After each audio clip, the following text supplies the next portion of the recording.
अगर स्टूडेंट देखिए यहाँ पे क्वेश्चन दिया हुआ है कि bucket full of water is rotated in a vertical circle of radius R, if the water does not split out the speed of the bucket at the topmost point will be. देखिए हम लोग पहले एक circular path यहाँ draw कर लेते हैं। ये सपोज करिए कि ये हमारा सर्कुलर पाथ है, इसमें पानी का जो बकेट है उसको एक हैंडल से ऐसे पकड़ करके, हैंडल हाथ में पकड़ के उसको जोर जोर से घुमाया जा रहा है। ठीक है, तो ये जो बकेट है ये इस तरह से सर्कुलर पाथ में यहाँ पर घूमता रहेगा। ये हैंडल हो गया इसका, इस तरह से ये ऐसे घूमेगा। ठीक है, गोल गोल। तो जाहिर सा बात है कि जब बकेट एकदम ऊंचाई पे रहेगा तो इस समय इसका जो बकेट है वो पलट जाएगा, बट फिर भी पानी इसके अंदर ही रहेगा और बाहर नहीं निकलेगा, यही कह रहा है क्वेश्चन में। ठीक है, तो ये इस वजह से होगा क्योंकि जब ये सर्कुलर मोशन करेगा तो इस पे एक फोर्स लगेगा। कौन कौन सा फोर्स? एक तो सेंटर की तरफ वेट डाउनवर्ड, और साथ में चूंकि ये सरफेस के साथ चिपका हुआ है पानी, तो उसके साथ नॉर्मल फोर्स भी मिलेगा, और बाहर की तरफ mv² बाई आर, क्योंकि इसके पास अभी वेलोसिटी v है।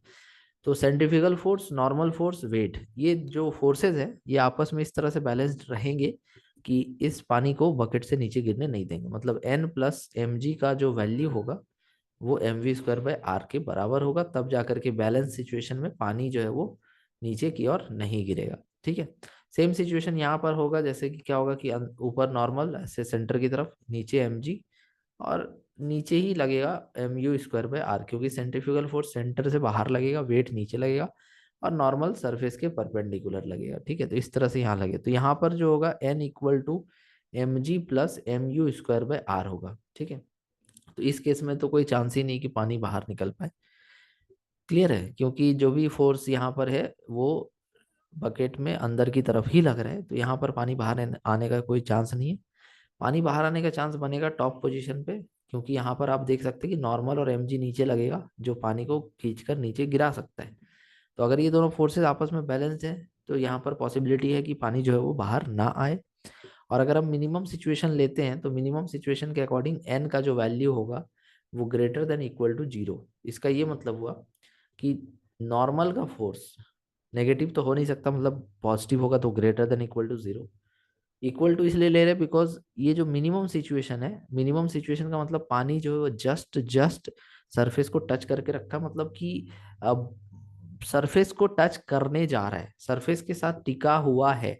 नॉर्मल का फोर्स अगर 0 हो भी जाता है तो भी यहाँ पर mg और mv²बाई आर आपस में बैलेंस्ड होकर उस पानी को बाहर नहीं आने देंगे। इसलिए मिनिमम सिचुएशन में नॉर्मल शुड बी =0 और >0 तो हो गई।